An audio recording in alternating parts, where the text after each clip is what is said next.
So every year, Bell Media sponsors Bell Let's Talk, where they donate money to mental health initiatives. It's a great marketing project for Bell. If you tweet or Facebook the phrase Bell Let's Talk, they'll donate 5 cents to charity. I'm not knocking it. They deserve credit for it, and they're taking that credit. I'm glad they're donating millions of dollars to a good cause and spending millions telling us about it. But still, thumbs up. But here's a question. The whole project is about mental illness and breaking the stigma attached to it. Depression, addiction, things like that. Things that people don't like to talk about. That's why it's called Bell Let's Talk, to get people talking. And on their website, they have some tips like, don't mock people with problems and be kind. I mean, it's pretty banal advice, but it's good to be reminded. But can you explain to me why they hired this bully, Mary Walsh, to be one of their spokesmen this year? Walsh isn't on This Hour Has 22 Minutes anymore. They got rid of her years ago. The last time she popped up was in the election campaign, where she had a bizarre, vicious rant calling Stephen Harper Stasi Steve and Herr Harper, accusing him of being a Nazi.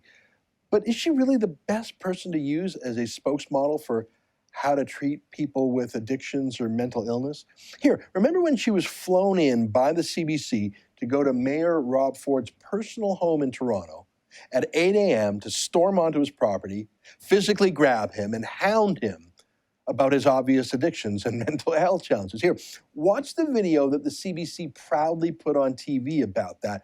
It was a gross public shaming, paid for by tax dollars. Now, we're going to do one thing different here. We're going to mute the sound where the CBC put up their laugh track to show you how unfunny and what a bully Mary Walsh is. Take a look.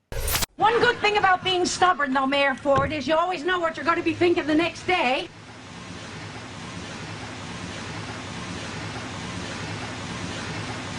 You did it. I only came up to say, put the plug in the jug, keep the muzzle on Doug, and for God's sake, take the cotton wool out of his ears and put it in his mouth. Put the plug in the jug, you drunk. You drunk man. Put the plug in the jug or I'll shame you again. So that's your spokesman for Bell Let's Talk, eh? Well, maybe she didn't mean it. Maybe it was a spontaneous insult. What did she have to say about this whole affair after reflection much later? What did she think of Rob Ford? And so we thought we'd do that, just get him. And then he said that it was in the dark and that we frightened his daughter. And of course, it was 9:15 in the morning and there was no daughter. Yeah. And so, like, that whole thing that people do nowadays of just lying right off the bat, it's like the whole world has become alcoholics or something. I'll just lie about this. I'll just lie, until I have to go, oh, no, that isn't actually the truth, you know. Oh, got it. Put a plug in the jug, you lying alcoholic.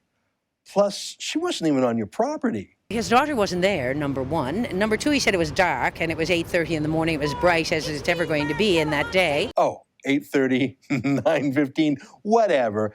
That's just embellishing the story. That's not lying like an alcoholic. But it's all fine. We have to fat shame and alcohol shame and drug shame the mayor, right? Put the plug in the jug. It's like the whole world has become alcoholics or something. I'll just lie about this. I'll just put the plug in the jug. It's like the whole world has become alcoholics or something. I'll just lie about this. I'll just lie. Yeah, Bell, let's talk. I think we need to talk about your abusive mental health spokesman. For the Rebel.media, I'm Ezra Levant.